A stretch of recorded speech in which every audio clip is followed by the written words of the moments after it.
I just really appreciate like all the effort that goes into the programs, and like even my orientation leaders, like I remember my orientation leader, and she's just super sweet and like welcoming, and it's nice to like have that like pure like face, because I feel like coming to college is such a big transition like for everybody, like whether you're from out of state or in state.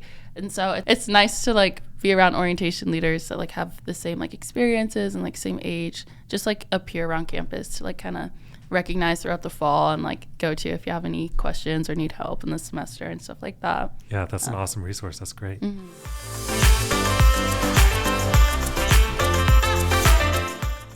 Hello and welcome to the Get a Student Life podcast, the podcast where we talk about all things student life and share student stories. Today we've got an amazing guest. We have Ani on the episode today. Ani, can you introduce yourself a little bit and what you do here at Boise State? Yeah. Hi, I'm Ani. I'm going into my sophomore year here at Boise State, my second year. I'm a psychology major and I'm minoring in French. I'm from Boise. And right now I'm working as an orientation leader this summer and just helping out with the orientation programs, welcoming the new students and families to campus. Awesome. Cool. And before we get into our conversation, we're going to start with a quick question of the day, just like a little icebreaker. Yeah. So this is something we do in our office. We ask a random question every day. Today's question is, there's a lot of new movies coming out. Are there any movies coming out recently that you're excited to see or that you're planning to go see? Okay, the Barbie movie. I feel like that's a pretty like popular answer. I don't know if my shirt kind of goes with the vibe of it right now, but yeah, I'm really excited for that. And I think some of my friends and I are planning on going Friday night to go see it. So I'm excited. Yeah, that one looks really cool. I'm excited to see that too. Yeah. For those listening at home, this is being recorded the week before the Barbie movie is released. So it might come out before you listen to this. Well, I'm really excited to see the Oppenheimer movie. I know there's a lot of people doing like the double feature thing, so I might end up doing that too. But I've heard a lot of good things about that one. I've heard it's actually like pretty scary too. So really, I'm interested. Yeah, I definitely want to see that one too. I've seen like kind of like the term Barbenheimer or whatever on the internet going around, but yeah. Well, what about you, Zach? What are you looking forward to? Not sure I'll be doing Barbenheimer, but I do want to see the Oppenheimer. I'm a bit of a history nerd. And yeah, it seems fitting that it's a horror movie. Though for those doing Barbenheimer, which order should you do them in? The horror movie first and then Barbie Chaser, or like? Yeah, I'm on that boat. I think the Barbie Chaser. Then you can kind of like calm down after an intense movie. So that's my thought on it. I think I agree with that. Yeah. Cool. Well, let's get into the conversation a little bit. So I want to talk about, I was excited to have you on because you're an orientation leader. I think that's a really unique opportunity. I've known some people who were orientation leaders and they just had the greatest time because there's such a sense of community that you've built within that kind of group. Can you talk a little bit about your experience as an orientation leader and what you've enjoyed about it so far? Yeah, for sure. So I'll kind of start from the beginning, I guess.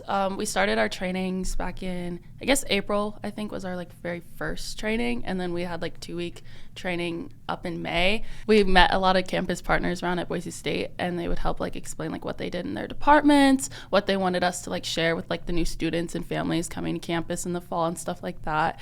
But yeah, everyone's been super sweet and like fun, and it's been nice to like get to meet like not only like the orientation leaders like on the team, but also just like the different staff members at Boise State, getting to talk to all the new students and like their families, and it's been super exciting. That's cool. And remind me, you're in your second year now, right? Yeah, I am. You had your orientation last year, like as a freshman. So since being a freshman in orientation, now an orientation leader, is there anything that you've noticed that you didn't know or that you learned between the two kind of sessions, if that makes sense? Yeah. I feel like I didn't realize like how much went into the orientation programs. Like there's so much behind the scenes, I feel like, that people may not understand.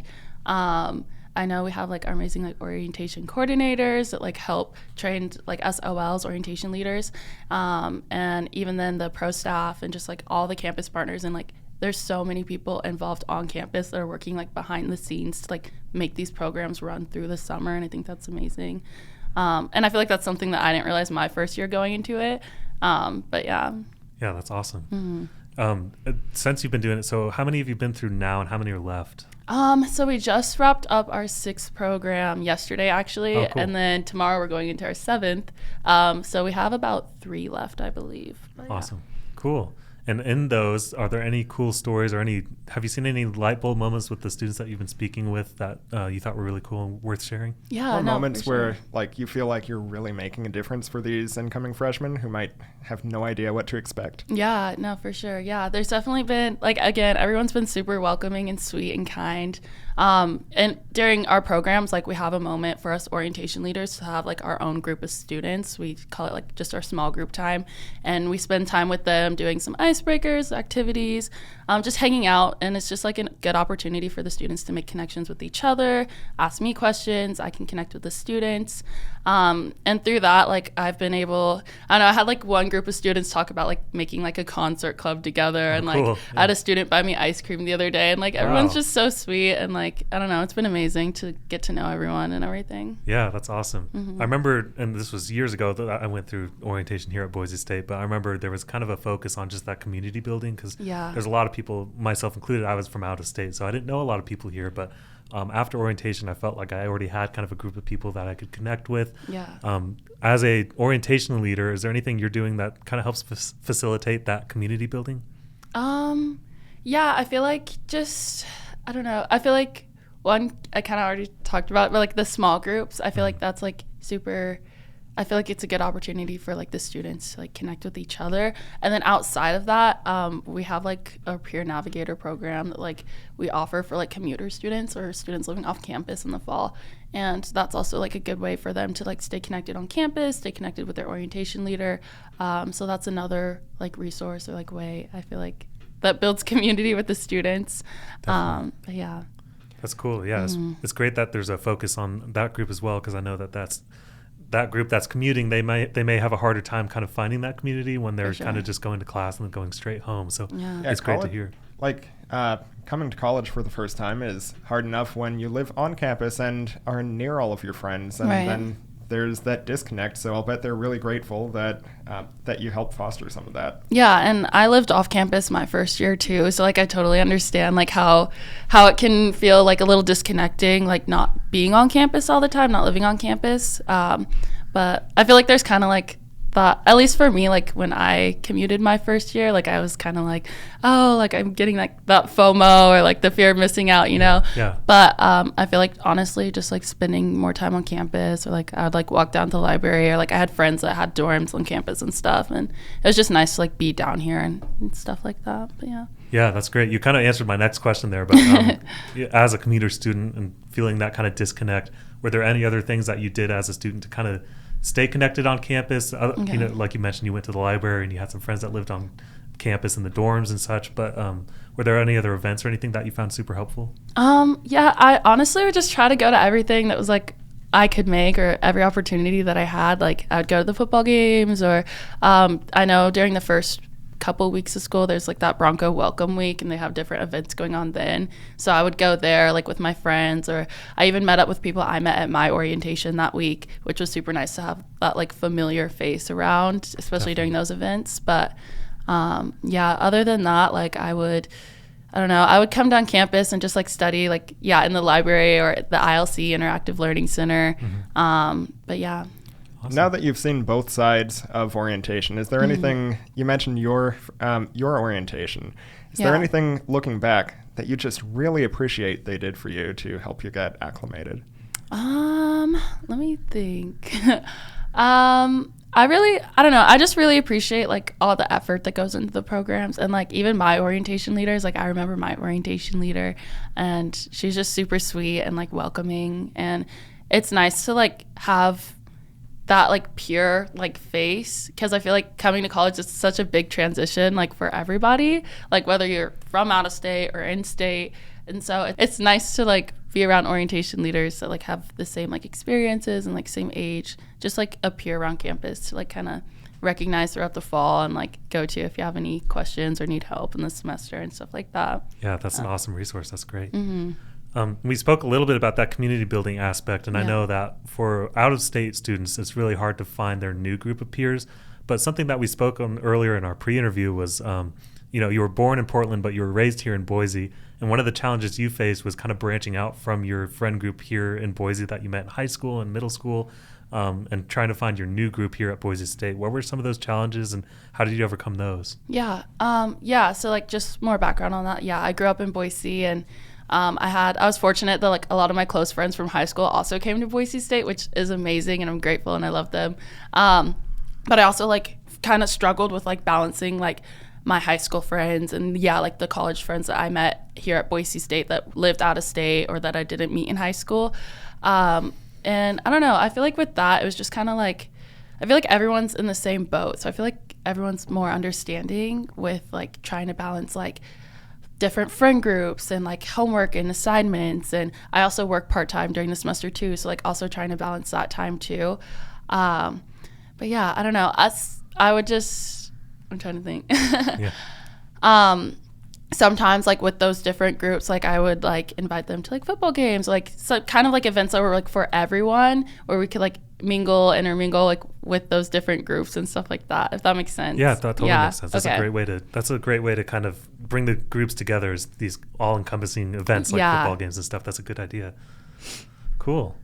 I wanted to ask too, when you became an orientation leader, well, first of all, how did you decide that you wanted to do that? Was it someone recommending it to you, or was it your past experiences that you felt could lend to that experience? Yeah, I think I really had a good orientation experience like last summer when I went through it. And I always like wondered like how to apply to be an orientation leader and stuff. And honestly, like, I think I just got an email, like, about the job application opening up, or I saw also an Instagram post about it, too. So then through there, I, like, followed the links and everything and, like, followed the, like, application process and everything through there. But, yeah, I don't know. I feel like, honestly, just, like, checking your Boise State email, like, which sounds kind of weird, but, like, I never checked my email in high school. But there's been so many, like, opportunities and things I've been able to do because it was just, like, through an email. And I was like, oh, my gosh, like, that's cool. So, and it just I just hopped on that opportunity for those opportunities. But, that makes sense. I remember as a student myself, I was the same way. I never checked my email, but coming to Boise State, things can slip through the weeds because your inbox is always full of all kinds of stuff from your professors and your college, and then just Boise State in general. So if you can, kind of look through all those emails, there are some opportunities in there that are really helpful. So that would definitely be great advice for any student, I think, is to just check your email a little more and, keep your eyes open for those cool opportunities. I wanted to ask too about like your work experience. We spoke earlier that since you were 15, you've been in kind of these customer service roles. What leads you to kind of, or what motivates you to be in those roles, and have you enjoyed that so far with your experience with that? So I had like my first job when I was 15, like at a Dairy Queen for a couple years, and then after that I just kind of worked at a smoothie place, and now I'm working at a Starbucks as a barista and stuff like that. But what's motivating for me, I don't know, I've always said like I'm a customer service type of girl. Like I love like connecting with people and like having those conversations. Like it'll be 6 a.m. and I'm at that drive-through window, but like I get to connect with like those regulars, and it's just, I don't know, it's really cool just like hear everyone's stories and like meet different people. I like being hands-on too, and like being busy too. I like working in like those fast, like paced, not necessarily fast-paced environments, but like I always like having like something to do. Right. Like when I am working. Yeah, there's that old adage of, if it's really busy, the time goes fast. And if it's super slow, then the time's going to go really slow. So no, for sure. I definitely get that. And I know too, that's a great like glass half full view of customer service, because there's a lot of people that view customer service as you're getting yelled at all the time by a bunch of angry customers or whatever it is. But that's great that there's also that, positive connection that you're experiencing from that. It's usually a handful of customers who live in your head for the next few days while you're thinking, why are you so angry? We're all here having coffee and ice cream. Yeah, right. No, for sure. Cool. Well, going back a little farther too, what made you decide to come to Boise State? I know that you were raised here in Boise, so it was in close proximity to where you were anyways, but was there any other reason that you wanted to stay here in Boise? It was just kind of, I feel like I just always kind of knew I'd be here at Boise State. I had like older siblings, and my dad also, I think, got a degree here too. So it's just kind of, I had family, I had friends that went to Boise State, and they liked their experience here. And it was close to home too. And I love Boise as well. So it just seemed like the right option for me. But definitely. Yeah. And as an in-stater, even though technically you were born in Portland, but you probably identify more as an in-state student. Is that correct? Yeah. So as an in-state student, is there anything that you've noticed that feels different now that you're at Boise State? Does it feel like a different city to you because you're experiencing more, or does it feel like you're very familiar with the area and it's not much has changed? I feel like I'm trying to think how to go about this. I feel like when I stayed at home my first year. So I feel like staying at home, it kind of felt the same, Boise.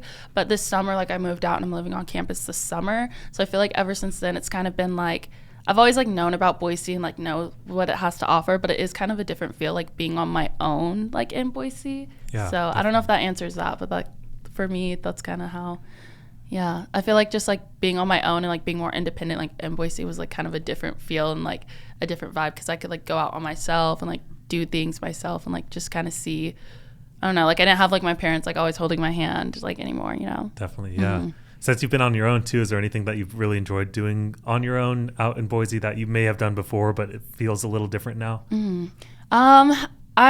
I went on a couple walks this week just like downtown, which was nice. Yeah. So I kind of want to start like walking more alone, which like I guess I could have done that anyways, but like since I'm closer to like campus and downtown, it's been like kind of nice to just get more familiar like with campus and like the area around here. I don't know. I've also found myself like cleaning more lately, which is kind of weird, but like I feel like, I don't know, I'm always like in my kitchen cleaning like my room and my bathroom just because I don't know, I have the time now and like I don't know, it's my like own space now. I don't have my mom to do it for me. So yeah, that's great. I was definitely the opposite. I was not cleanly when I moved out because I was not used to cleaning a kitchen all the time and stuff. But that's great that you've kind of picked up on that. I'm sure it really helps kind of make your space feel a little more organized and you feel a little more relaxed at home too. The great thing about being an adult is the cleaning never ends. Yeah. There will always be more. Yeah. Cool. So your major in psychology, how did you choose that? What drew you to that major? I like didn't really know what psychology was in high school until like I ended up like taking a psychology class, and I actually like really ended up like enjoying just like the content and like the topics and in psychology. And then 2020 came around like during that year of COVID and stuff like that, and I know like for a lot of people their like mental health might have declined or like they just might have wanted someone else to talk to, and I felt like kind of feeling myself in that same boat. So for me, living in Boise, it was kind of hard for me to find someone that I felt like would identify with the same experiences I have like as a Black student and as a woman. So because of that, I don't know, I'm kind of like someone who's like be a part of the change you want to see. So I was like, okay, well maybe like if I go in counseling or like go into like the mental health field and stuff like that myself, like I might be able to make that impact on others and like be able to help others with those same experiences and stuff like that. So that's kind of how, I don't know, not only like psychology being interesting, but also just that experience kind of like led me towards that. And then like right now, like I just want to like kind of direct myself towards like the counseling like aspect of it.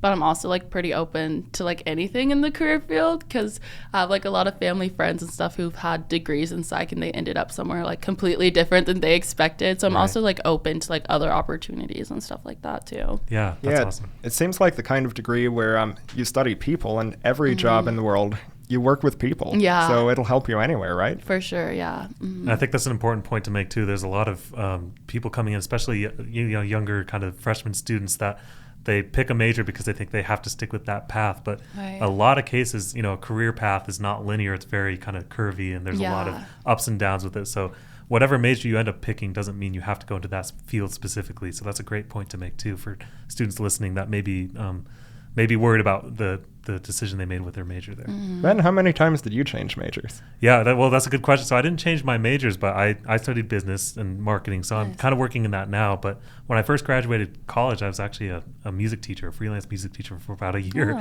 So that's another great example of you could, kind of do whatever you want with your degree. So definitely it's very fluid. And then you ended up minoring in French too. Can you tell us a little bit more about that and why you chose that? Yeah. So I ended up taking like French in high school. I just kind of had like that mindset of like, I need 2 years of a language to go to college, but I don't know how true that really is, but it was super helpful. And like, it was like super eye opening just to like learn about like the French culture and like try like learning a new language. But then I had the opportunity in high school to get like concurrent credit or like college credit for some of my French. So I ended up doing that. And then also, since I went to high school in Boise, I was lucky that my French teacher from high school actually ended up being a professor here at Boise State. So, and I really enjoyed her class too. So I was like, oh my gosh, like I want to still be in her class. Like I loved her teaching style and everything. So I kind of I feel like it was more like circumstance for me. Aside from like still like loving like the French language and the culture and stuff like that. And then I didn't really need a lot of more classes for the minor in it just because I had like that previous like college credit from high school.